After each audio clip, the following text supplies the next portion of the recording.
해보도록 하겠습니다. 자, 오늘은 이제 이 수첩 속의 정책, 이 안종범 씨가 쓴 수첩 속의 정책이란 책으로 이제 독서 모임을 처음으로 시작하는 날인데요.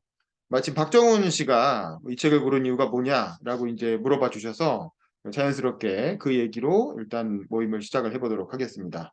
저희가 그동안 한국 정치 관련된 이제 일종의 자서전 모임, 자서전 읽기 모임을 한 2년 정도 진행을 했었죠. 제가 이제 그 내용을 정리해서 강연도 하고 막 그랬었는데, 그때 이제 마지막으로 읽은 책이 안종범 씨의 그 안종범 수첩이라는 책이었어요. 그거는 이제 박근혜 대통령의 탄핵과 관련된 그 책이었고, 그게 이제 박근혜 대통령 탄핵 과정에서 안종범 수첩이라는 게 어떻게 작용했고, 본인이 알고 있는 이제 탄핵의 진실이 무엇인지에 대해서 나름대로 이제 역사에 기록을 남기기 위해서 이제 쓴 뭐 그런 책이라고 합니다. 근데 이제 그 책을 쓰면서 거기에서 함께 이제 사실은 이 탄핵 사건뿐만 아니라 그 자기 수첩을 다시 한번 자기가 스스로 보니까 박근혜 정부에서 추진했던 다양한 어떤 정책, 경제 정책의 어떤 흐름 같은 게 수첩에 다 또 녹아 있더라는 거지. 그래서 이제 그거를 이걸 그냥 이렇게 묵혀두기 너무 아깝다. 첫 번째 그게 하나 있고, 그 다음에 어 이런 본인이 생각할 때 박근혜 정부의 경제 정책이 결코 나쁘지 않았다라는 거야. 안종범 스스로 생각하기에는. 그랬는데 이게 그냥 최순실이 다 국정농단 한 걸로. 그 모든 정권의 주요 의사결정을 최순실이 다 했고 그냥 박근혜는 허수아비일 뿐이었고 박근혜 정부에 참여했던 공직자들은 다 이제 국정농단의 어떤 하수인으로 최순실의 부하 역할을 했을 뿐인 걸로 이제 그렇게 치부되는 게 이분 입장에서는 도저히 납득할 수가 없다라고 해서 이제 박근혜 정부는 도대체 4년간 무엇을 했는가 이제 이거에 대한 자기 나름대로의 어떤 경제 정책사적 입장에서 이제 정리를 해놓은 거죠.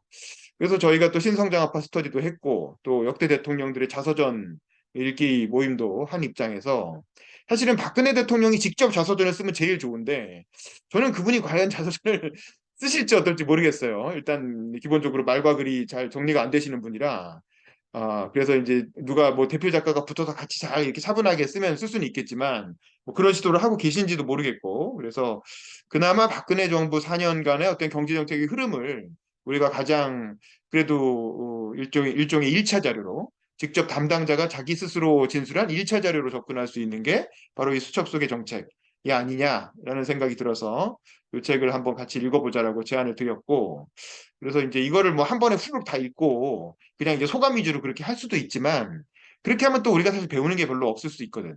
그래서 일부러 이거를 좀 세 파트로 나누어서 한 300페이지 정도 되는 뭐 어떻게 보면 짧다면 짧고 뭐 그런 책인데 요거를 이제 좀 자세히 한번 들여다보는 시간을 가져보자라고 제안을 드렸습니다.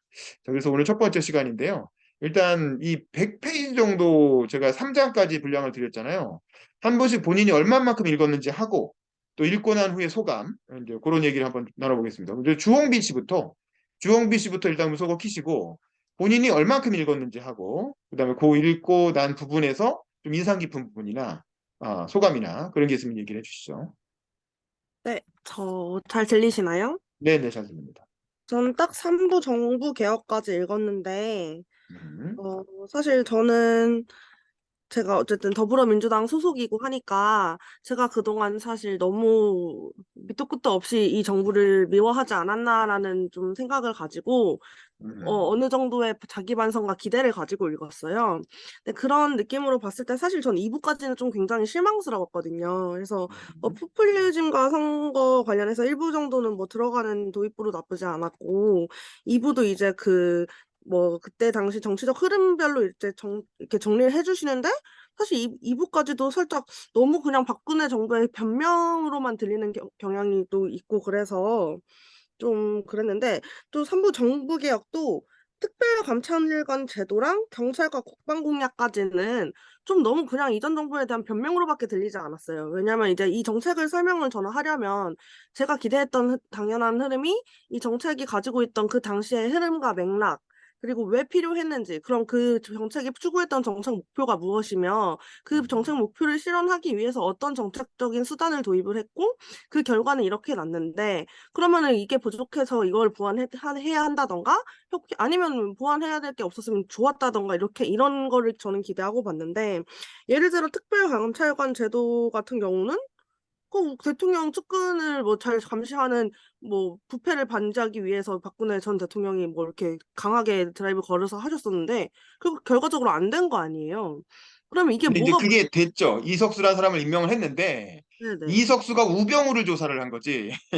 그리고 어, 우병우 뒤에는 최순실이 있었고, 있었던 그래서 거고, 네. 그걸 조사하는 과정에서 우병우와 트러블이 생기면서 그게 사실 음, 탄핵으로 연결되게 되는 거죠. 그쵸, 사실 그쵸. 뭐, 자기가 만든 제도로 인해서 자기 스스로 몰락한 뭐 그 얘기가 책에 잠깐 나오죠. 뭐 네네. 그래서 어쨌든 좀, 그리고 네, 문재인 정부는 특별감찰관 제도를 끝까지 임명하지 않았죠. 안 왔다. 예. 5년 내내. 예, 음, 왜냐면 그 제도가 결국 박근혜 정부의 탄핵으로 이어졌기 때문에 그게 제도적으로 있음에도 불구하고 5년 내내 임명하지 않고 그냥 임기를 끝내버렸죠. 예, 지금 네. 윤석열 그래서, 정부는 당연히 임명하지 않고 있고 뭐 그쵸. 그렇습니다. 어쨌든. 그래서 그런 거에 대한 좀 더 명확한 지적이 좀 있었으면 좋겠다는 생각이 들더라고요. 그래서 또 뭐 경찰과 국방공약도 좀 마찬가지였어요.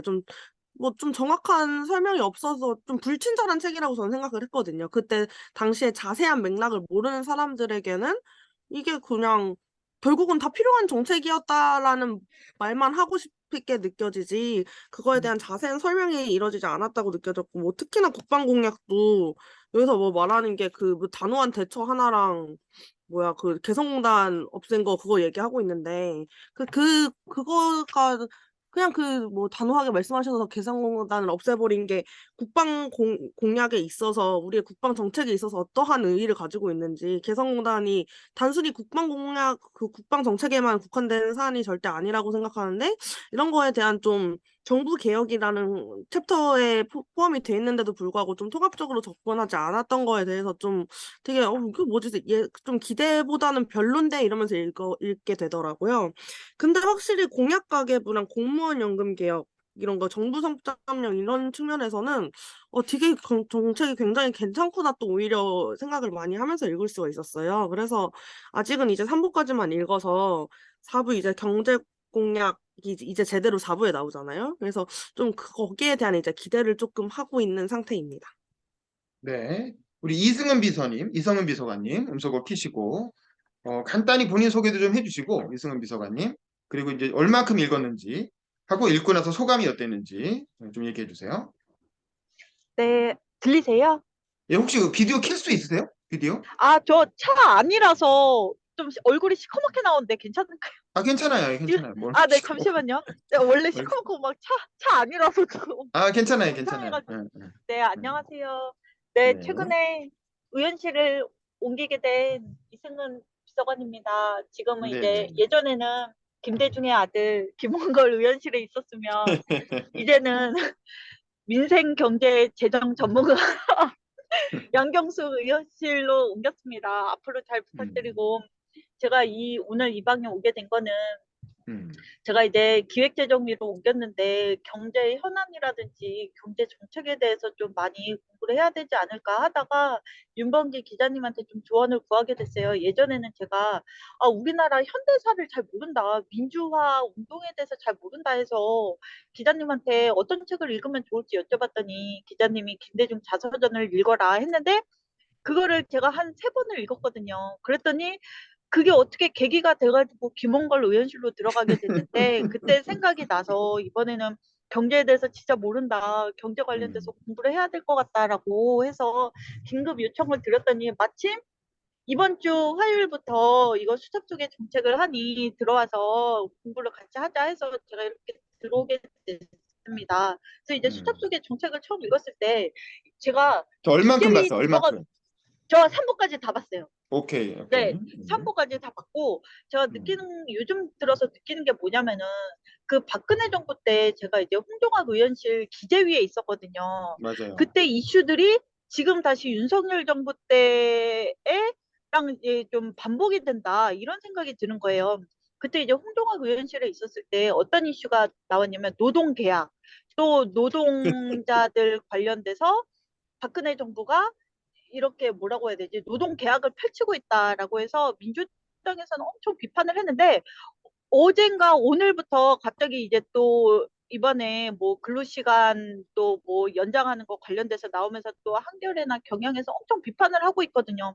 그래서 그때 이슈가 좀 겹치는 것 같고, 그리고 또 이제 또 뭐 경기 침체 그 사람들은 관련돼서도 또, 노동개혁이라고 하고 민주당에서 네, 맞아요. 노동계약이라고 하는 거죠. 계약이라고 하고. 그래서 그런, 그 당시에 홍동학 의원실에 있었던 일들이 마구 생각이 나는 거예요. 그때 이제 홍동학 의원님이 기재위 경제학자다 보니까 뭐 경제 관련된 이슈, 막 박근혜 정부 비판하는 데는 뭐든지 다 들어갔을 때, 그땐 또 공무원 연금 개혁 관련돼서도 홍동학 의원님 엄청 비판하셨거든요. 그래서 그때 생각들이 많이 나고, 이번에 좀 잘 배워야 되겠다. 어차피 이슈는 또 반복된다. 이런 생각으로.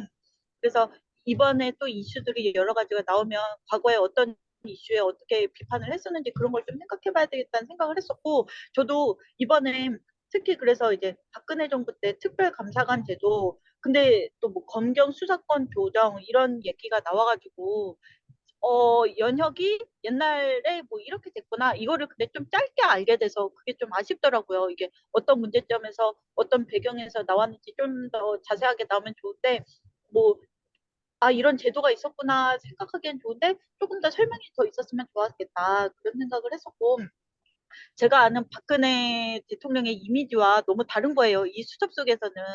특별히 예를 들자면은 80쪽에서 음. 얘기하기를, 당시 대통령은 어떤 형태건 북한의 사과를 받아야 한다는 확고한 지침을 부여한 상태였다. 그래서 또 박근혜 대통령이 보여준 단호한 대북 원칙 적용 사례 두 번째는, 이랬을 때 아, 이게 과연 박근혜 대통령의 의견이었을까? 박근혜 대통령이 이렇게 자기 의견을 갖고 있는 사람인가에 대해서 좀 내가 알고 있는 박근혜 대통령과는 너무 다르다. 이렇게 아까도 말씀하신 것처럼 뭐 말이나 토론에 대해서 익숙하지 않으신 분이고, 심지어는 주술적인 막 그런 거에 많이 표현을 많이 하시고 자기 주장이 잘 안 되시는 분이었는데, 과연 단호하셨고 꼭 이런 원칙을 그 안 좋은 건가 이렇게 깊게 대화를 하셨는지, 노동 뭐 연금 개혁이라든지. 그래서 아, 이거는 조금 더 의심이 되고 좀 더 뒤에를 더 살펴봐야 되겠다 이런 생각을 했습니다. 저는 이상입니다. 네, 알겠습니다. 근데 우리 네. 최용님 씨는 처음에 듣기만 하겠다고 하셨는데 어떻게 뭐 좀 얘기를 할 수가 없는 상황인가요? 자, 어떤 상황인가요? 가능하시면 음소거 좀 키고 살짝 얘기를 좀 해주시고 뭐 말씀하기 어려운 상황이신가 봐요. 그러면 우리 박정원 씨로 넘어가죠. 박정원 씨도 음소거 키시고 뭐 카톡방에는 좀 실망스럽다 이런 의견도 올려주셨는데 어쨌든 100조까지 3부까지 읽으신 소감 얘기해 주십시오. 네, 저도 3부까지 읽었고요. 저는 되게 기대하고 봤는데, 이 책이 처음에 한 2달 상간에 책이 또 나온 거잖아요. 아까 윤봉기 기자님도 말씀하셨지만, 그래서 저는 뭔가 박근혜 정부에 뭔가 비급이 담겨 있을 줄 알았어요. 근데 1, 2, 3부를 읽는데, 그냥 뭐, 제 기준에는 뭐 좀 시시하다거나 할까? 네, 이렇게 느껴졌고, 이 양반 되게 똑똑한 양반일지 모르겠지만 상당히 악필이다. 글자를 알아볼 정도로 악필이다. 그런 생각 들었고. 이걸 쓴 시점에서 왜 노무현 대통령의 수도 이전이나 종합부동산세, 그리고 이명박 대통령의 4대강 사업이 왜 포퓰리즘이라고 느껴졌는지 저는 그게 좀 의아했고, 그 5% 추가 성장 2%의 법질서 관련해서 그 경제영향에 미치는 것이 이제 뭐 민노총이라든지 그런 노조에 관련돼서 이제 그런 법치의 확립인데 그게 과연 이루어졌나. 그게 안 이루어진 이유가 전 정부 이명박 정권 때 용산 사태 때문에 좀 그랬던 것 같은데 뭐 아무튼 그게 계속 이어져서 지금에서야 이제 좀 법치가 확립되는 거 아닌가 그런 생각이 들었고 그 김영란법 관련해서 여기선 되게 뭐 이렇게 자랑하듯이 얘기하는데 이게 사실 서민경제 상당히 좀 폐해가 있다고 저는 생각해서 공무원들이 돈을 안 쓰니까 이게 과연 좋은 법인가 그런 생각도 들고 그 새누리당이 자유시장 경제 체제 하에 그 경제 민주화에 대한 복지에 대한 가치를 선점했다는 거. 그걸로 인해서 이제 19대 총선 승리하고 그랬다는 거에 대해서 또 생각하게 됐고, 저는 공약 가계부라는 거를 전 처음 들어봤어요. 처음 들어봤고, 이런 게 과연 있었나?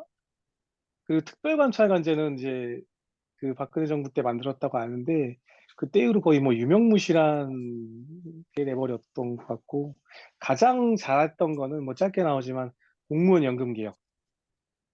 이거 하나는 대표적으로 가장 잘했다. 그런 생각이 들었습니다. 그리고 그 박근혜 대통령이 여기 안 나오지만 중국을 방문했잖아요. 중국 시진핑이랑 푸틴 옆에 서서 어, 중국을 방문했는데 그때 때문에 그런지 뭐 중국과의 교류, 중앙지방 네트워크 뭐 이런 게 수첩에 이렇게 써져 있더라고요. 중간재는 끝났음 뭐 이런 말 하면서 이렇게 해서 그리고 거기에 복지부 장관 롤렉스는 도대체 무슨 뭔지 좀 그런 생각도 거기에 복지부 장관 롤렉스라고 써 있더라고요. 롤렉스 이거 시계를 뭔지 받았나? 어디서? 뭐 그래서 궁금했고 아무튼 재밌게 읽었습니다. 네, 알겠습니다. 그러니까 저는 요 책에서 그 인상 깊은 이제 부분이 이게 참 정권을 담당하는 그 사람은 뭔가 준비를 해야 되겠죠. 정권을 맡으려면. 근데 대부분의 정치인들은 선거에 이기기 위한 준비를 해요.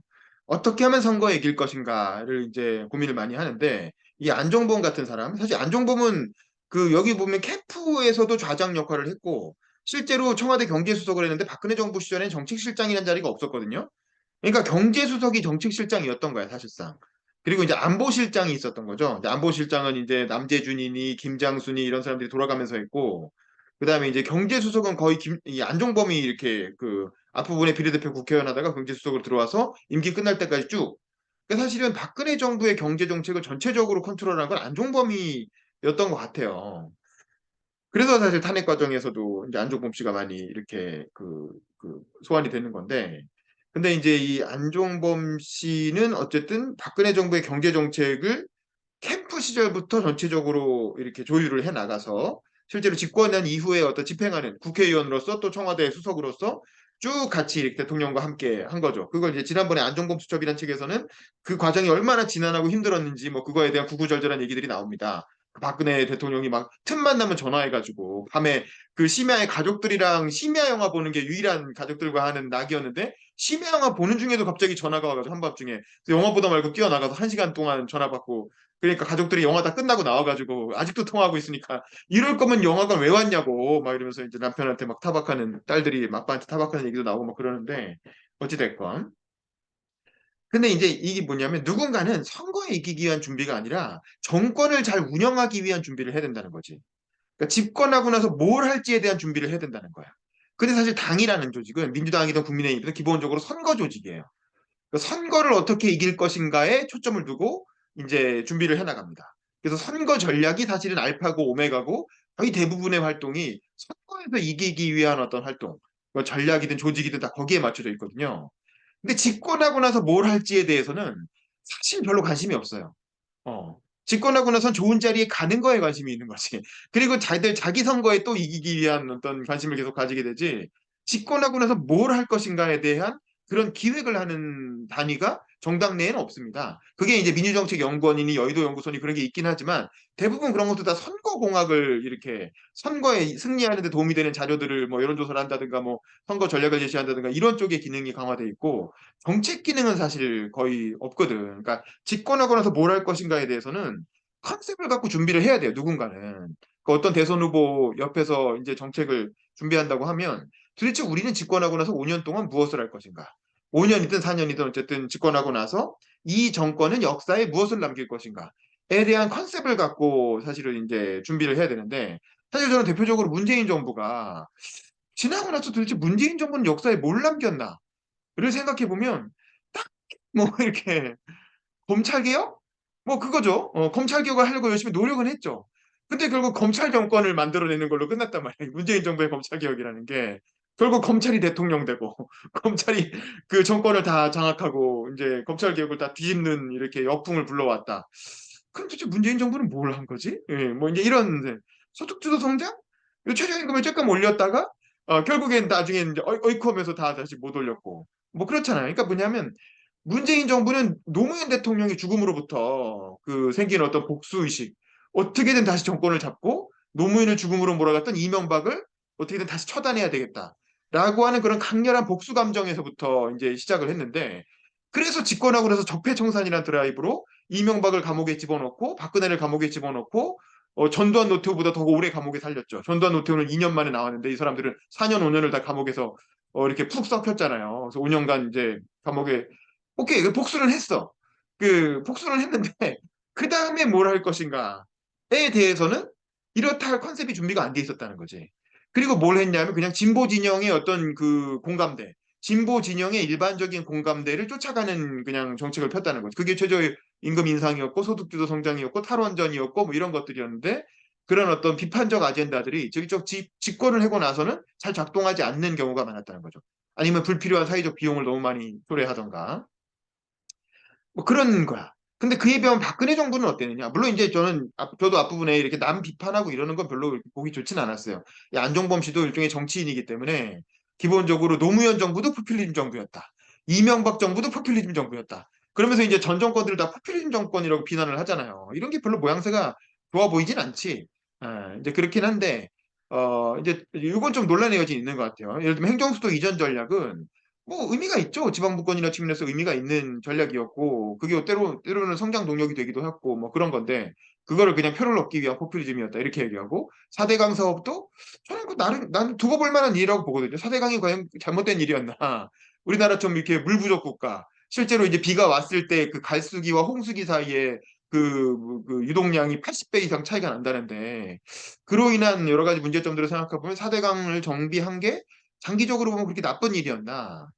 뭐 그거는 두고 볼 일이라고 봐요. 근데 어쨌든 그리고 건설 경기 부양 효과도 분명히 있었고, 근데 뭐 그런데 그거를 또 그냥 무조건 포퓰리즘이라고만 비난하는 게 맞냐라는 생각이 들지만 어쨌든 박근혜 정부는 포퓰리즘과의 어떤 싸움이라고 하는 컨셉을 갖고 시작을 했던 거죠. 경제 정책 면에서는 적어도 포퓰리즘으로 가지 않겠다라는 강한 어떤 그 정책 캠프의 공감대가 있었던 것 같아요. 박근혜 대통령부터 안종범 씨부터 뭐 블라블라 이렇게 해가지고. 그래서 이제 그 공감대를 가지고 끌고 갔고 그 김종인이라는 사람이 잠깐 영입돼서 경제민주화 뭐 어쩌고 해가지고 이슈를 탔지만 실제로 경제민주화는 선거 때 잠깐 이제 가져온 아젠다였고 선거에 승리하기 위해서 가져왔던 거였고 일종의 곁다리 아젠다였던 거죠.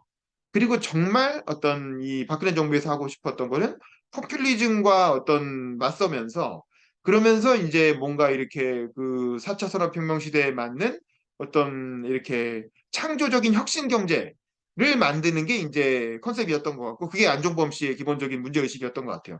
그리고 그 창조 경제라고 하는 아이디어가 정책에 집권하고 나서는 정책의 어떤 캐치프레이즈로 등장하게 되죠. 근데 이제 그거를 국민들한테 충분히 설득해내지 못했고 사실 저는 이런 그게 좀 아쉬워요. 이게 아마 다음번 그 사부에서 본격적으로 나올 것 같은데 창조 경제란 표현을 쓰지 말고 그냥 혁신 경제라고 했으면 좋았을 텐데 그냥 혁신 경제라고 했으면 혁신이라고 하는 건 슈페터의 개념이고 일반적으로 경제학에서 많이 쓰는 표현이잖아요. 그랬으면 국민들이 훨씬 더 쉽게 이해했을 텐데 혁신이란 말을 노무현 대통령이 많이 썼거든. 뭐 정부 혁신이니 무슨 뭐 해가지고 이렇게 노무현 대통령이 많이 쓴 표현이다 보니까 그 말을 쓰기 싫었던 거야. 그래서 혁신이란 말을 피해가다 보니까 창조란 말을 썼고 이 창조란 말은 사실 국민들한테는 좀 이렇게 경제학 용어로서는 와닿지가 않는 말이었던 거죠. 그래서 이제 그거를 이해시키기가 되게 어려웠고 그게 이해가 잘 안 되니까 도대체 이 정권이 뭘 하는 거냐에 대해서 사실 이제 충분히 좀 납득이 안 된 부분이 있는 것 같아요. 그거는 다음 시간에 얘기하는 걸로 하고.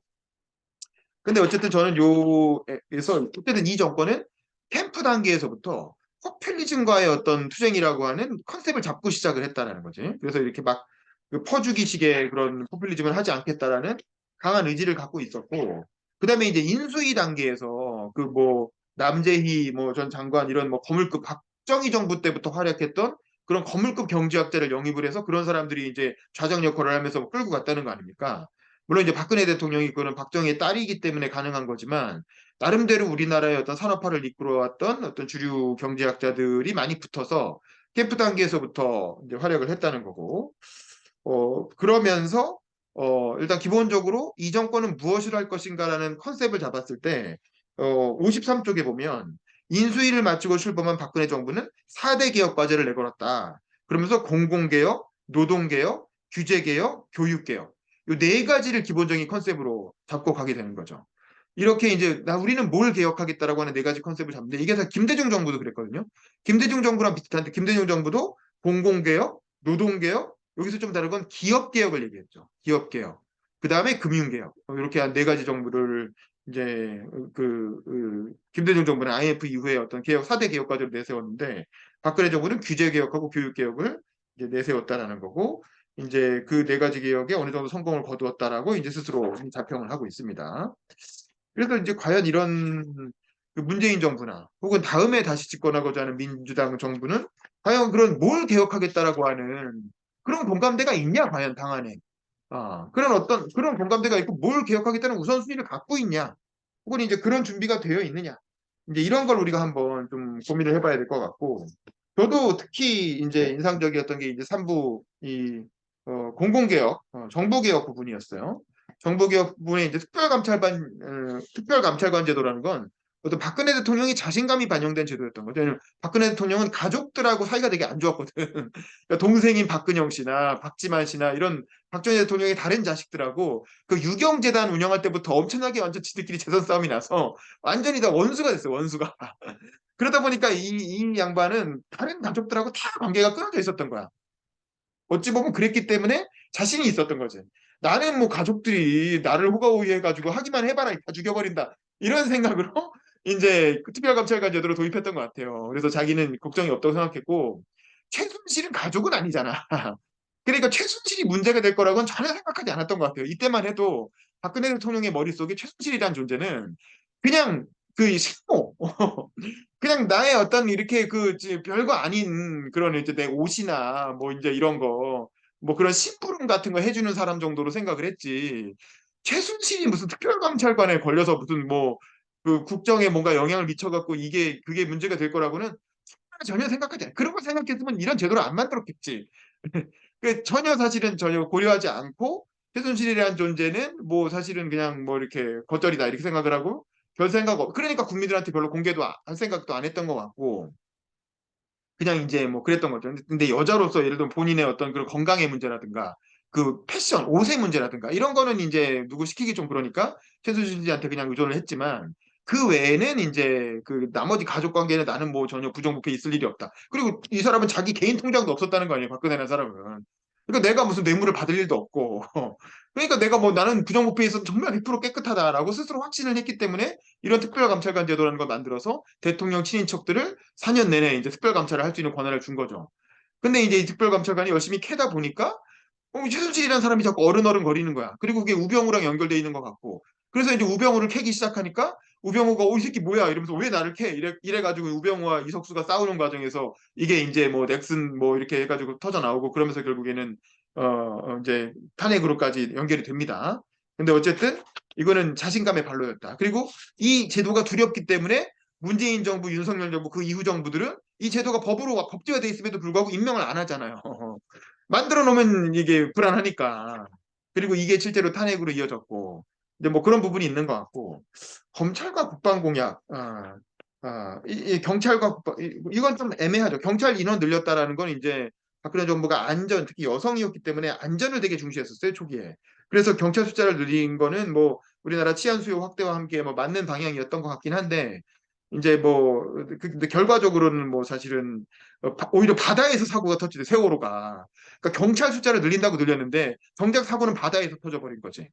그러니까 이제 이게 안 맞았던 거죠. 그리고 또 경찰 숫자 늘렸는데 이번에 또 이태원 참사가 터지잖아요. 그러니까 이게 단순히 숫자를 늘리는 게 문제가 아니라 그걸 얼마나 어떤 변화하는 안전 치안 수요에 맞게끔 효율적으로 스마트하게 운영하느냐의 문제가 있는 것 같아요. 단순히 인원을 늘리는 것보다. 근데 이제 그런 점에서는 좀 부족했던 것 같고. 근데 뭐 참 뭐 어려운 문제죠. 사실은 이런 안전사고라는 건 어디서도 터질 수 있는 거니까. 그리고 국방 분야에 대해서는 뭐 이분은 아무래도 경제학자니까 국방 분야에 대해서 뭐 자세히 쓰진 않았어요. 그리고 뭐 그냥 이렇게 이 기본적으로 외교안보 정책에 대해서 박근혜 대통령의 판단을 굉장히 신뢰하고 그 판단이 절대적으로 옳다는 전제하에 그걸 추진하는 과정에서 보여준 어떤 확신이나 어떤 자신감 뭐 이런 거를 칭찬하는 식으로 썼죠. 뭐 사실은 개성공단 철수시킨 거라든가 개성공단 철수시킨 게 잘한 거냐는 논란의 여지는 있는 것 같아요. 그건 어떤 정치적 입장에 따라서 당연히 민주당 쪽에서는 정말 잘못한 일이고 국민의힘 쪽에서 볼 땐 잘하는 거라고 생각할 수도 있겠죠. 또 그 당시에 어떤 북한이 지금 이렇게 핵과 발하고 미사일 쏘는 상황을 고려해 보면 또 뭐 시간 문제였지 않았을까? 언제 하든 결국 할 수밖에 없는 일이 아니었을까 싶기도 한데 뭐 어쨌든 뭐 좀 그렇죠. 이건 정치적인 논란이 있는 부분이지만 이 부분에 대해서는 사실은 정파에 따라 입장이 갈릴 수밖에 없는 부분이니까 이제 그렇고 그다음에 공약 가계부 부분이 아까 말한 이 포퓰리즘과의 전쟁이라는 컨셉에서 가장 이 책에 맞는 이제 박근혜 정부의 특징이라고 할 수 있겠죠. 사실 지금 막 던지잖아요. 지금 기본소득 같은 것도 막 던지고 그 재난지원금 같은 거 막 던지잖아요. 그래갖고 지난 문재인 정부에서 돈 엄청 뿌렸잖아요. 실제로 그 대선 직전에 돈 좀만 더 뿌렸으면 우리가 이기는 건데 뭐 이렇게 얘기하는 사람도 많거든요. 민주당 쪽 사람들 만나보면 아이씨 그거 조금만 몇백만 원만 더 그냥 뿌렸으면은 이기는 거였는데 괜히 그거 마지막에 아껴서 졌다 이렇게. 그리고 솔직히 막판에 그 확대 재정에 대한 엄청난 정치적 압박이 있었지 않습니까? 근데 사실은 문재인 정부는 그거를 초기에는 이렇게 하다가 나중에 이제 홍남기가 많이 막아냈죠. 근데 저는 그건 홍남기가 막아냈다고 문재인 대통령이 막아낸 거라고 봐요. 홍남기가 그렇게 할 수 있더니 문재인 대통령이 임명을 했잖아요. 그리고 문재인 대통령이 잘랐겠지. 근데 안 자르고 계속 홍남기가 여당에 맞서서 어쨌든 재정을 틀어지고 확대 재정을 안 피게 막아주고 문재인 대통령이 신임을 했기 때문인 거거든요. 저는 문재인 대통령이 초기에는 진보 진영의 아젠다에 많이 끌려갔지만 그 소득주도 성장을 2년 차 때 포기하고 3년 차 때부터는 사실은 굉장히 건전한 재정 운영을 했다고 봅니다. 그리고 이제 그 당시 더불어민주당이 엄청난 압박을 하면서 돈 더 풀어야 된다, 재난지원금 더 쏴야 된다라고 엄청난 정치적 압력을 가했음에도 불구하고 사실은 청와대가 그걸 막아낸 거죠. 청와대와 어떤 기재부가 중심이 돼서 막아냈다고 보는 게 정상적인 저는 판단이라고 생각이 들고. 근데 어쨌든 박근혜 대통령은 애초에 그 공약을 만들 때부터 이게 어떻게 예산을 조달할 것인지 또 얼마나 어떤 소요될 것인지에 관한 가계부를 짜서 공약과 예산을 같이 발표하는 방식으로 그리고 이제 그게 실제로 국정 운영 과정에서도 그대로 적용이 되게끔 이제 그렇게 설계를 했다는 거죠. 이런 부분은 사실은 지금 그 현대 정치에서 지금 코로나 이후에 막 돈 쓰는 경쟁을 전 세계가 하는 시대가 됐잖아요. 유럽도 그렇고 미국도 그렇고 천문학적인 뭐 헬리콥터 달러를 그랬고 조 단위로 막 달러를 막 뿌렸는데 그런 시대에서 이렇게 돌이켜 보면 어떻게 보면 굉장히 좀 이렇게 건전하고 혁신적인 시도였다라고 볼 수 있겠죠. 사실은 막 돈 뿌려버리고 사실 그거 다 그냥 다음 세대한테 빚으로 넘겨버린 거 아닙니까? 이거는 미국이나 유럽 같은 선진국들 다 그렇게 하는데 그렇게 하지 않겠다는 강한 의지를 가지고 어쨌든 이렇게 알뜰하게 재정을 쓰겠다는 그런 문제의식하에 한 거니까 이런 건 사실 어떤 정부가 들어오든 좀 배워야 될 부분이다 이런 생각이 들죠. 우리는 이런 시도 자체를 안 하잖아. 그럼 그냥 돈이라는 건 뭐 무슨 뭐 통화 이론 뭐 통화 뭐 이렇게 뭐 MMF 뭐 이런 막 찍어 쓰면 된다. 뭐 이제 정부는 망하지 않으니까 그냥 막 찍어서 쓰면 된다. 뭐 이렇게 뭐 하는 게 이제 막 유행이었는데 그러다가 결국 이 인플레이션 사태를 전 세계적인 인플레이션 사태를 맞은 거 아닙니까? 결국에는 1년 만에 이렇게 될 거를 지난 정부 때는 그렇게 막 돈을 찍어서 쓰려고 했죠. 그래서 5년 단위 재정 운영 계획이나 뭐 이런 것들을 나름대로 뭐 그런 국가재정법, 국세기본법 이런 걸 만들어서 나름대로 이제 이런 재정이 막 늘어나지 않게끔 여러 가지 안전장치를 만들고 또 그렇게 할 때는 이제 국회의원들한테 그런 거 다 보고하게끔 하는 그런 법적 근거를 다 만들어 놨다는 거 아닙니까? 이런 거는 좀 참고할 필요가 있을 것 같고 근데 많은 분들이 지적하신 것처럼 공무원 연금 개혁은 정말 이건 탁월한 업적이라고 봐야죠. 박근혜 정부가 나중에 재평가될 때 굉장히 왜냐면 문재인 정부가 이런 거 하나라도 한 게 있냐고. 5년간 집권을 하고 80%의 지지율을 이렇게 끝까지 50%까지 가져갔음에도 불구하고 이렇게 기득권을 깎는 개혁을 하나라도 한 게 있냐 이거예요. 하나도 없잖아요, 사실은. 근데 이제 그렇잖아요. 우리가 연금이라는 게 저도 이 책 보면서 생각한 건데 연금은 기본적으로 포퓰리즘적 제도라는 거예요. 모든 연금은 다 그렇다는 거야. 왜냐면 현 세대는 조금 부담하고 다음 세대는 많이 부담하게 돼 있는 게 연금이라는 제도거든. 그래서 국민연금은 자기가 낸 돈의 2배를 받게 설계돼 있고 공무원 연금은 자기가 낸 돈의 4배를 받게 설계돼 있고 그다음에 군인 연금은 자기가 낸 돈의 7배를 받는다는 거 아니에요. 저는 이거 처음 말하는데 엄청난 거죠, 사실. 근데 군인연금은 차마 못 건드려. 군인연금 건드리면 이 쿠데타가 날 수도 있으니까 군인연금은 못 건드렸지만 공무원연금은 건드려야 되겠다는 생각을 이 캠프 시절부터 갖고 있었고 그래서 집권하자마자 가장 이제 의석도 많이 갖고 있고 이제 권력이 셀 때 공무원연금 개혁 드라이브를 걸게 되죠. 그래서 요 자세한 얘기는 뒤에도 나올 것 같은데 어쨌든 이런저런 논란을 그때도 엄청난 반발이 막 공무원 집단으로부터 엄청난 반발이 나는데 이건 박근혜 정부니까 할 수 있었던 거예요. 보수 정권이었으니까 이제 강력한 드라이브를 걸어서 했고 결국에는 이제 그 4배 받던 연금을 2배로 줄였죠. 그러니까 국민연금 수준으로 줄였어요. 그래서 2016년도 이후에 입직한 사람들, 뭐 이전 사람들을 건드릴 수는 없죠. 이미 이전에 국가랑 계약하고 들어온 사람들을 건드릴 수는 없지만 새로 들어온 공무원들의 연금을 이제 2배 이상 확 줄였고 그래서 이제 국민연금 수준으로 만들었고 그러면서 공무원 시험의 경쟁률이 팍 떨어졌죠. 이게 또 굉장히 중요한 거예요. 이게 사실 이거는 인센티브 구조를 바꾸는 문제거든요. 청년들의 인센티브 구조를. 그래서 옛날에는 공무원 시험 보면 400대 1 막 이랬잖아요. 그래서 전국의 가장 유능한 인재들이 다 공무원 시험으로 몰려들었다고. 서울대 출신들도 7급 공무원, 9급 공무원 시험 막 보고 그랬단 말이야. 근데 이게 그전에 박근혜 정부 때 이렇게 딱 공무원연금 개혁을 하면서부터 이게 공무원이 돼도 국민연금 수준의 연금밖에 못 받게 되니까 별로 이제 이 메리트가 없는 거야. 그러면서 400대 1이었던 경쟁률이 한 100대 1 정도로 줄었죠. 물론 100대 1도 엄청나게 높은 거긴 하지만 그래도 그 4분의 1로 줄은 거 아니에요, 경쟁률이. 그만큼 유수한 인재들이 덜 공무원을 지망하게 된 거고, 그리고 전 세계적으로 그때 유동성이 많이 풀리면서 이른바 벤처 자금, 엔젤 투자라고 해서 IT 업계에 엄청난 돈이 이제 가게 되는 거예요. 그러니까 젊은 애들이 말만 좀 잘하면 사업 아이템만 갖고 PT만 좀 하면 억대 지원을 막 그냥 꽁으로 막 받게 된 거죠. 그러면서 옛날 같으면 공무원 시험 준비했을 애들이 다 IT 업계 창업으로 뛰어들게 되는 거야. 그 창업 동아리가 대학에서 엄청나게 활성화되고 그러면서 판교 이 근처에 뭐 조금 젊은 애들이 20, 30대 애들이 창업한 기업들이 우글우글 판교 테헤란밸리 이런 데 우글우글 하게 되는 거죠. 그러면서 사실은 우리나라의 마켓컬리 같은 이제 그런 새로운 유니콘 기업들 막 생겨나고 그게 이제 문재인 정부 때 일종의 창업 벤처붐으로 이제 이어지게 되는 겁니다. 근데 이제 그게 가능했던 이유는 애초에 공무원 연금의 어떤 개혁을 해서 공무원 되는 인센티브를 팍 줄여놨기 때문에 청년들이 다른 생각을 하게 만든 거죠. 그래서 이게 리스크는 있지만 잘만 되면 억대의 자산을 가지고 뭔가 자기 사업을 한번 구상해 볼 수 있고 이걸 통해서 성공하면 주식 상장하면 몇백억대 부자 된다. 그러니까 이제 청년들이 문재인 정부 시절에는 IT 쪽으로 많이, IT 벤처 창업 쪽으로 많이 뛰어들게 된 건데 사실 이게 공무원 연금, 만약에 공무원 제도가 여전히 그 4배 받는 연금 제도를 그대로 두고 그 인센티브를 갖고 있었으면 글로 잘 안 갔겠죠. 벤처 창업이 활성화되더라 좀 덜 갔겠지. 이제 그런 어떤 인센티브 구조를 개혁하는데 굉장히 큰 기여를 했다. 공무원연금 개혁이라는 거. 근데 사실은 문재인 정부는 이런 걸 하나도 안 건드렸을 뿐만 아니라 그나마 이 비슷한 걸 해보려고 했던 게 이제 의사수 늘리는 거였죠. 의사 정원 늘리는 거를 이제 공공의대라고 해가지고 쬐끔 시도하다가 그것도 코로나 한창일 때 될 리가 있나. 코로나 때문에 지금 의사들이 엄청나게 일을 빡세게 하고 있는데 거기다 갑자기 의료 개혁을 그때 집어넣으니까 당연히 전략적인 마이가 전혀 없는 거야. 의료 개혁을 할 거였으면 임기 초에 했어야죠. 문재인 대통령 지지율 80%일 때 그때 했으면은 할 수 있었지. 그러니까 박근혜 정부가 임기 초에 공무원연금 개혁을 추진했던 것처럼 의료 개혁도 의사 수 확대도 사실 필요한 개혁이잖아요. 왜냐면 고령화되고 있고 점점 의료 수요가 늘어나는데 의사 숫자는 30몇 자 한 명도 못 늘리고 있잖아요. 그리고 의사들은 다 억대 연봉 주는 고소득자로 만들어 놓고 그럼 의료 개혁을 할 거였으면 임기 초에 지지율도 높고 아니면 총선 이거 갖고 180석 달성했을 때 그때 바로 하던가. 근데 그런 좋은 시절 다 놓치고 코로나 퍼져가지고 의사들이 막 엄청나게 이렇게 목소리가 세진 상황에서 갑자기 의사 정원 늘리겠다고 하니까 되겠냐고.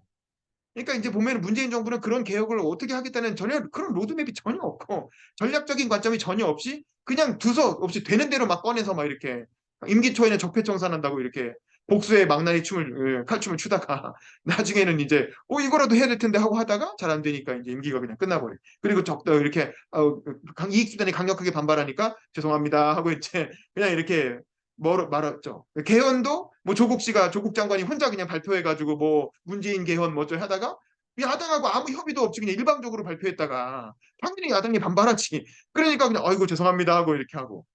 그러니까 결국 그런 구조를 바꾸는 개혁, 기득권을 건드리는 개혁은 하나도 안 하고 그냥 돈만 신나게 뿌리다가 그 진보 진영이 하고 싶었던 거 몇 번 해보다가 안 되니까 어이쿠 그랬다는 거예요. 그러니까 저는 문재인 대통령 그 정에 대해서 기본적으로 되게 존경을 하고 그나마 후반기에 어떤 그런 이렇게 돈 풀자는 여당의 압박을 어쨌든 흉난기를 내세워서 막아낸 거는 굉장히 건전한 그 국정 운영을 했다고 봐요. 후반기에는.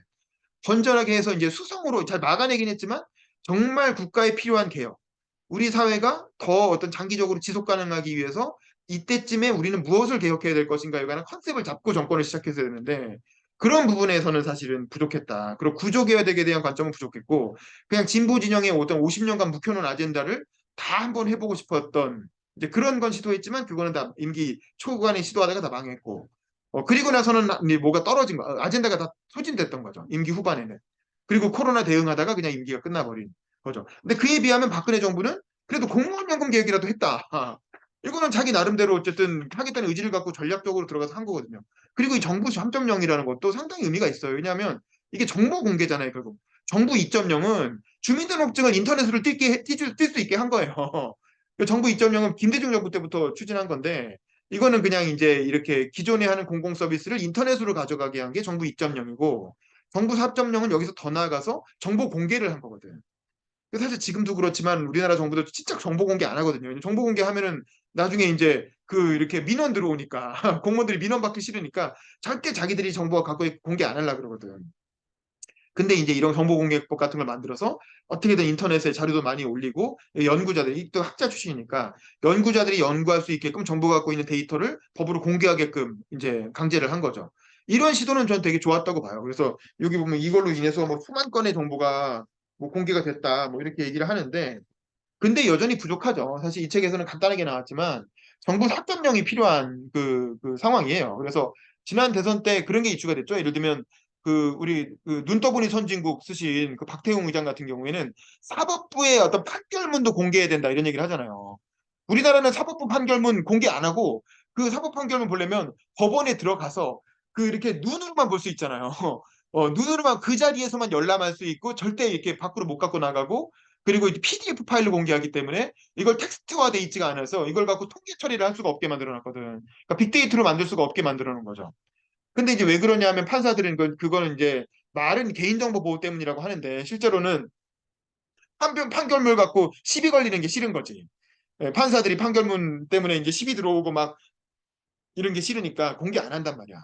근데 사실 이걸 공개하면 그걸 가지고 엄청나게 많은 어떤 법률 서비스를 더 진화시킬 수가 있고 이런데 그런 것들을 이제 권력을 쥔 사람들은 공개를 어떻게든 안 하려고 하는 경향이 있다는 거죠. 그래서 사실은 정부 3.0 정책도 더 밀어붙여서 정부 4.0, 5.0으로 더 많이 공개하게끔 판결 사법부도 그렇고 이제 그런 어떤 방향. 이게 이제 공공개혁의 방향이죠. 정부 개혁. 정부를 더 효율화하고 더 투명하게 하고 더 공개하고 그래서 정부로 국민들 가까이에 더 있게끔 하고 더 분권화해서 지방 이렇게 권한을 이양하고 이런 식의 어떤 정부 개혁. 그리고 이제 인원은 가급적 최대한 줄이고, 이제 뭐 이런 식의 어떤 개혁이 필요한데, 처우는 좀 더 효율화하고, 이제 이런 것들을 하려는 어떤 시도를 했다는 점에서, 그래도 우리는 이제 어떤 박근혜 정부의 어떤 그런 면은 좀 평가를 할 만한 부분이 있지 않느냐. 뭐 일단 3부까지의 내용에서는 요 정도 지적할 수 있을 것 같고, 우리 최웅님 씨 이제 비디오 키셨는데, 음소거 키시고, 최웅님 씨도 3부까지 보시면서 어떤 생각이 들었는지, 뭐 소감도 좋고, 뭐 의견도 좋고 좀 말씀을 해주시죠. 네, 안녕하세요. 저는 직장인 최용님이라고 합니다. 반갑습니다. 말씀 잘 들리세요? 네, 네, 들립니다. 네, 저는 100페이지까지 다 읽었고요.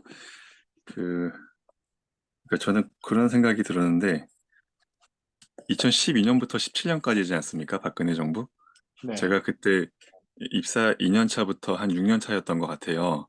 근데 무역협회. 그때는 참 싫어했던 것 같습니다. 박근혜 정부를. 굉장히 아, 싫어했어요. 그래서 TV 나오시면 그냥 안 보고, 뭐 거의, 그러니까 관심을 안 갖고 안 봤는데, 그러다 보니 막상 박근혜 정부 때 이 책에 나온 정책 성과가 있다는 것도 사실은 이번에 책 보면서 좀 거꾸로 알게 되고, 그래서 이게 너무 뭔가를 미워하는 것이 좋지 않다는 그냥 개인적 깨달음 한 번 더 얻었고요. 이 책에서 이제 배운 거는 아까 윤 기자님이 말씀 잘 하셨는데, 생각보다 공부를 굉장히 많이 한 준비된 뭐 정부였다고 볼 준비된 수도, 대통령이었어. 제가 준비된 실제로 여성 그러니까 대통령이라는 게 슬로건이었죠. 준비된 여성 대통령. 아니 근데 옛날에는 나름대로 사실은 수첩에 있는 것만 읽는 수첩 수첩 대통령, 공주라고 그랬죠.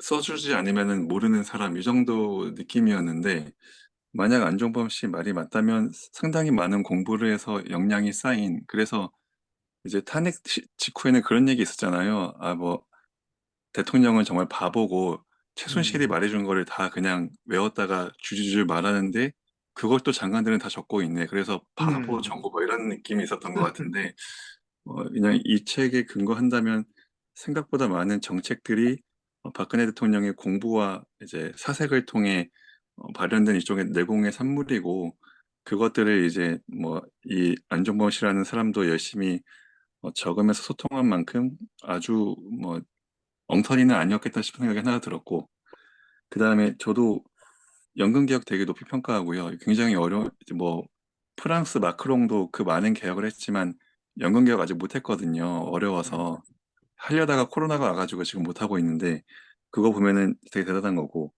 또 여기에 안 나오지만 임금 피크 제도 이때 도입됐거든요. 박근혜 정부 때. 맞아요.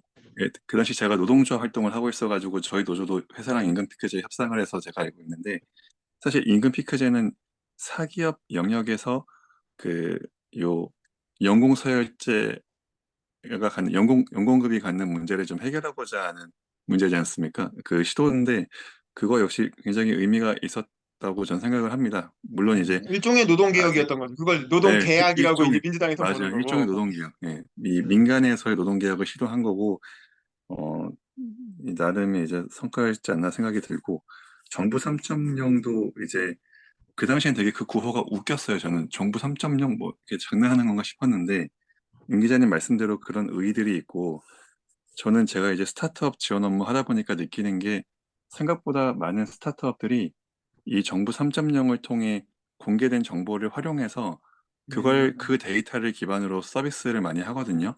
뭐 음, 예를 들면은 그 전국의 에너지 현황 자료 같은 게 지금은 다 공개가 되기 때문에 그 에너지 자료를 데이터를 가지고 와서 에너지 효율성을 높일 수 있는 뭐 솔루션, 뭐 기술, 뭐 정책 방향 같은 거를 제시하는 스타트업도 있고 그 다음에 전국에 있는 뭐 건설 관련 데이터만 쭉 뽑아가지고 그 건설 관련 데이터를 활용해서 아직도 건설 분야가 상당히 매뉴얼적이고 그 낙후된 기술 수준에 머물러 있는데 여기에 좀 데이터나 디지털 요소를 많이 도입해가지고 건설 현장 혁신하려는 스타트업도 많이 나오거든요. 그러니까 그렇게 그 이 정부 3.0을 통해 공개된 정보가 민간에서 스타트업들이 활용해서 또 그 민간 시장의 혁신을 이끄는 이런 식으로 좀 선순환이 되는 거를 간접적으로 보면서 상당히 의미가 있었다는 생각이 들고 사실 정부 3.0은 눈에 보이는 게 아니라 인프라를 가꾸는 그런 시도인데 그런 것도 어쨌든 열의를 가지고 박근혜 정부가 추진했던 거는 의미가 있었던 것 같습니다.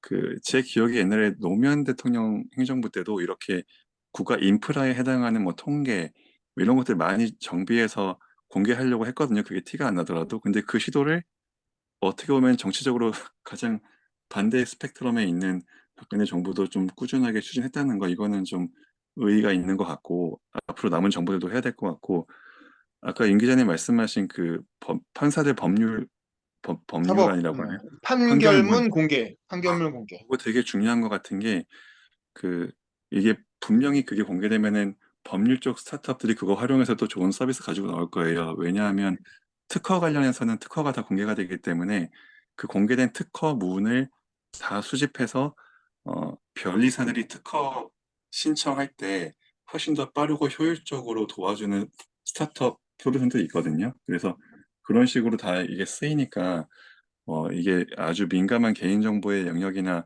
아니면 기업의 영리 활동을 저해할 정도가 아니라면 이런 건 다 수집이 돼가지고 공유가 될 수 있도록 해야 되겠고 그 역할을 민간 기업들한테 시키면 안 하니까 정부가 좀 나서서 정부의 예산과 재원을 활용해서 해야 되지 않나 그런 생각이 들었습니다. 그래서 어, 윤 기자님 덕분에 제가 모르고 있었던 거 많이 좀 배우게 되는 좋은 책을 읽은 것 같습니다. 네, 그다음 우리 최시현 씨도 음소거 키시고 본인 소개도 좀 해주시고 예, 소감만 얘기해 주시죠. 예, 안녕하세요. 저는 미래당에서 정책국장 역할을 하고 있는데요. 사실 요즘 놀고 있고, 놀고 있는데, 이렇게 좋은 책 추천해 주셔가지고, 겉에만 봤는데, 오늘 듣고, 기자님 이렇게 인사이트를 공유 받을 수 있어서 좋았고요.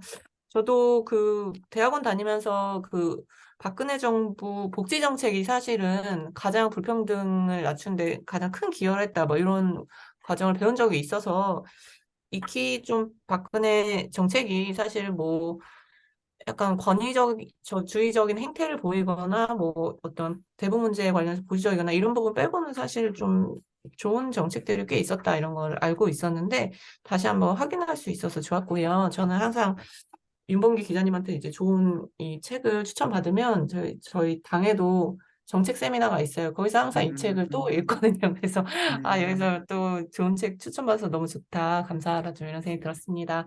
예, 윤봉기 기자 같은 분이 이제 정치하셔야 되는데 안타깝네요. 민주당 뭐 하는지 모르겠는데 공천을 주라고 공천을 제가 어떻게 공천권 얻으면 꼭 드릴게요. 예. 공천권을 빨리 확보를 하세요. 자, 우리 조은주 본부장님 들어오셨는데요. 조은주 본부장님도 음소거 키시고 뭐 자기소개도 좀 해주시고 그다음에 이제 요 책을 읽으신 소감 좀 부탁드립니다. 조은주님, 네네. 아, 네. 저도 윤범기 기자님 아까 말씀해 주셨던 것처럼 저도 제가 아마 윤범기 기자님한테 추천받지 않았으면 절대 안 읽지를 받겠죠. 않았을 책일 수도 있는데 읽어서 좋았던 건 아까 말씀하셨던 것처럼 이 전체 인수위 꾸려지고 만들어지는 그 과정에서도 배울 점이 충분히 있는 것 같고 제가 조카랑 같이 있어서 아, 괜찮습니다. 네. 그래서 충분히 배울 점이 있는 것 같고 그리고 실제로 뭐 창조경제 패러다임이나 아니면 복지국가 관련돼서 그리고 고용복지 프레임이라든지 이런 것들은 뭐 사실은 저희가 뭐 진보 보수를 떠나서 되게 중요한 것 같고 그리고 사실은 그런 것들을 공약화하고 그 인수위에서 정리하기 위한 노력들과 절차들적인 측면에서는 이번 정부의 인수위도 결과물을 보면서 놀랬거든요. 상충되는 가치를 같이 담으셔가지고. 그러니까 그래서 이번 노조, 윤석열 정부 진짜 아무것도 없는 거지. 이 네. 정부는 정말 아무것도 준비가 안 된 정부인 거죠. 대통령 자체가 6개월 만에 대통령 됐으니까 뭐. 네, 그래서 저는 그런 측면에서 어쨌든 좀 볼만하고 제가 아무래도 청년 일자리 재단에 있다 보니까 그 고용복지분과위원회에서 진행됐던 내용들이나 이런 것들 보면 지금도 현재도 되게 매우 중요한 이슈거든요. 그래서 그런 점에서 이렇게 수축 속의 정책이라고 하는 게 진짜 아까 수축공주 얘기도 나오기도 했지만 이게 그냥 수첩 속에 있는 정책이 아니라 실제로도 계속 좀 저희가 꺼내서 봐야 되는 책이지 않나라는 생각이 들고 그 박근혜 정부의 워낙 그 박근혜 님의 이미지가 강해서 네, 가려졌던 부분들도 있는 것 같고 저는 행정적인 측면에서도 사실 다시 한 번 더 평가를 받아야 되지 않을까? 뭐 이런 생각도 들었던 책이기도 합니다. 그래서 1, 2, 3장 읽으면서도 다음 장이 좀 기대가 될 정도로 좋은 책이었던 것 같아요. 사실 윤병기 기자님 아니었으면 진짜 안 읽었던 절대 안 것 받겠지. 같은데 네, 저자 보면 안 읽을 책인데 그래도 제가 읽었다는 게 참 읽기 시작했다는 게 고무적이었던 것 같아요. 그래서 저도 더불어민주당 친구들한테 추천해줘서 같이 읽으면 좋겠다는 생각을 했습니다. 네. 자, 한 바퀴 돌았으니까 다시 주홍비 씨부터 그러면 이제 뭐 소감도 좋고 추가 질문이 있으면 좀 얘기해 주시죠. 어, 저는 제가 좀 한 번씩 궁금하고 의문이 들었던 부분에 대해서 워낙 또 잘 짚어주셔서 사실 추가적인 질문은 없는데 사실 전 또 전공할 때 김병준 교수님한테 배웠었어 가지고 제자였어서 사실 국가 경영이나 이제 좀 어떠한 구조개혁의 중요성을 굉장히 많이 깨달았었거든요. 그래서 사실 그런 부분에서 보면 오히려 진짜 노무현 정부가 좀 생각이 나면서 저도 좀 읽었었어요. 그래서 그런 측면에서 다시 한번 공부를 시작하고 좀 지금 이 시대 흐름에 맞춰서 가장 시급한 구조적인 개혁은 뭐가 있을까 다시 좀 공부를 해 봐야겠다 이런 생각을 다시 한번 더 해볼 수 있었습니다. 네, 우리 이승은 비서관님 음소거 키시고 뭐 소감 얘기해 주시죠.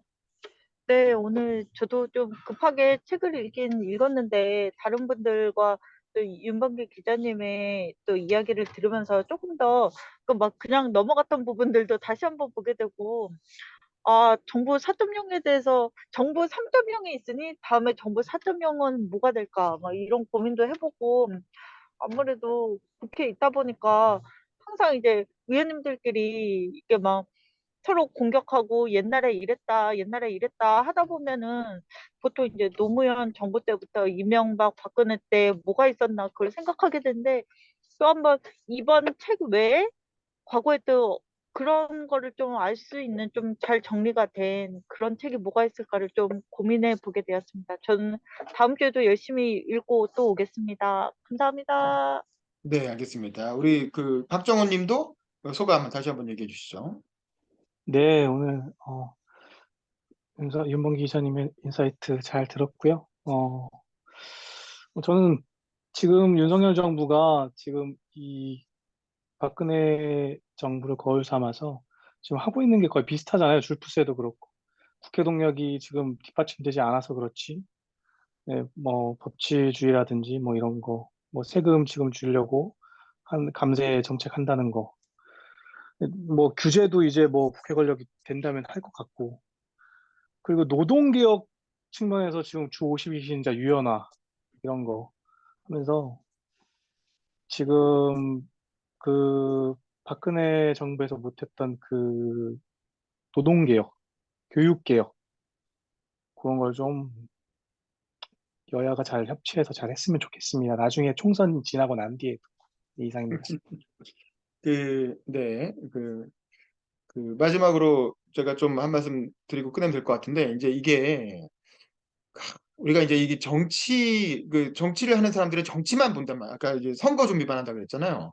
근데 집권하고 나서 또 이 캠프에 있는 사람들은 정책만 또 준비를 해요. 그 정책을 잘 준비하면 그게 이제 된다고 생각을 하는 거지. 근데 사실은 실제로 실현을 하려면 정책과 정치가 같이 가야 돼요. 그래서 이제 이 정책을 어떤 정치로 실현할 것인지가 같이 사실은 매치가 돼야 결국 이제 성과를 내는 거거든.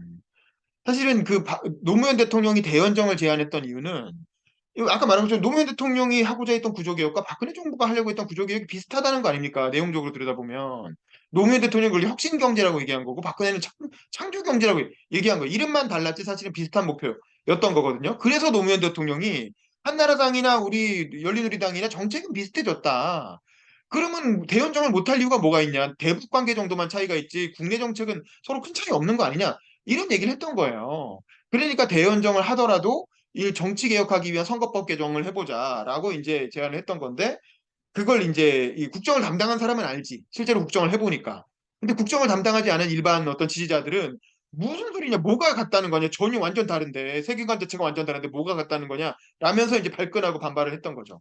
근데 사실은 정권을 잡고 나면 노무현 정권이건 박근혜 정권이건 이명박 정권이건 문재인 정권이건 결국 하는 일이 비슷하다는 거예요. 정부라는 건 박정희 정부 때부터 쭉 이어져 오는 거고 결국 우리나라가 그 발전해온 과정에서 해야 했던 목표들은 다 어느 정도 이렇게 시대적 흐름 속에 정해져 있던 거고 그거를 관료들이 쭉 해 나가는데 정부가 들어가서 약간의 양념을 치면서 방향을 좀 잡아주는 정도지 크게 보면 같은 방향으로 가고 있는 거지. 그리고 그 방향이 맞았기 때문에 우리나라가 이만큼 선진국이 된 거고.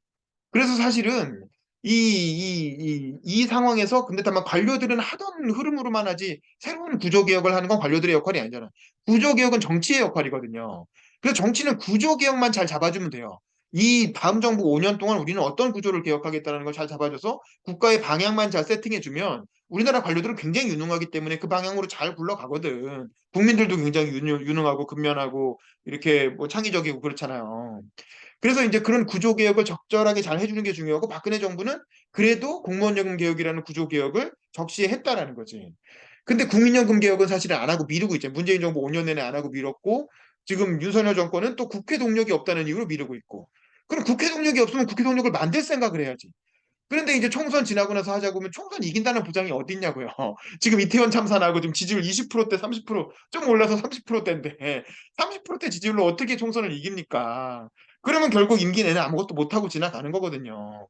아, 내가 총선 이기면 해야지. 문재인 정부도 그렇게 생각했을 거야. 문재인 정부도 처음에는 의석이 압도적으로 많지 않았잖아요. 조금 많았잖아요. 그래서 총선 이기면 해야지 해가지고 170석, 180석 얻고 나서 뭘 했냐. 못했단 말이에요. 그래서 사실 이거는 그 정치를 어떻게 할 것인가. 이 정책과 정치를 같이 준비해야 된다는 거죠. 사실은 윤석열 정부가 그 노동개혁, 교육개혁, 이제 정부개혁, 노동개혁, 교육개혁, 공공개혁 뭐 세 가지 얘기했는데 뭐였죠? 연금개혁, 노동개혁, 공교육, 연금개혁. 그 국회 대표연설에 그런 얘기를 했죠. 그 개혁의 방향은 맞아요. 개혁의 방향은 맞게 잡고 있는데 그걸 어떻게 실현할 것인가에 관한 정치적인 어떤 전략이 있어야 된다는 거지. 근데 그런 전략 없이 그 윤석열 정부의 전략은 이재명을 잡아넣겠다. 이재명 범죄자 아웃. 일단 범죄자는 잡아넣고 그리고 범죄자 아닌 사람과 협치를 하겠다 이 얘기거든. 근데 그 과정에서 2년 3년이 그냥 지나간단 말이에요. 그 정권은 5년이고 유한한데 그렇게 해서 국정 동력 다 소진하고 나면 그 다음에 총선 이긴다는 보장이 어딨냐 이거야. 총선 지고 나면 그 다음엔 아무것도 못하고 그냥 이재명 하나 잡아놓은 걸로 윤석열 정부는 끝나는 거예요. 도대체 그 5년은 뭐였냐? 이재명 하나를 감옥에 넣는 게 그 정권의 목표인 거야? 대한민국의 5년 역사는 이재명 하나 감옥에 넣는 걸로 그냥 지나가는 거야? 이거는 좀, 그냥 선택을 해야 돼. 선택을 해야 되는 거죠. 이재명과 협력해서 뭔가 하고자 하는 개혁을 할 것인가? 아니면 이재명을 잡아놓고 개혁을 포기할 것인가? 이건 정치적 선택의 문제거든요. 근데 윤석열 정부는 그냥 그 후자를 선택한 것 같아요. 이재명 잡아놓고 아무것도 안 하는 걸 선택한 거죠. 지금 하는 걸 보면. 이건 좀 이게 과연 역사적으로 나중에 돌아봤을 때 잘한 선택이냐는 뭐 모르겠어요. 뭐 윤석열이 먼 미래를 보고 와가지고 이재명이 나중에 대통령 된 나라를 보고 와서 이재명이 기본소득 막 뿌리고 이렇게 나라가 망한 뭐 베네수엘라 되고 이런 걸 봐서 그런 이재명을 어떻게든 잡아놓으려고 하는 건지는 모르겠으나 저는 이거는 좀 뭐 하여간 현명한 정책인지 방향인지 잘 모르겠습니다. 그거는 그렇고 그 박근혜 정부가 실제로 하려고 했던 경제 정책이 뭐였는지는 3부가 나오는 거예요. 3부가 분량도 제일 많잖아요. 4부가 분량도 한 부인데 100페이지나 되고 거기에 온갖 뭐 노동개혁부터 뭐 온갖 경제 그러니까 한마디로 말하면 창조 경제겠죠.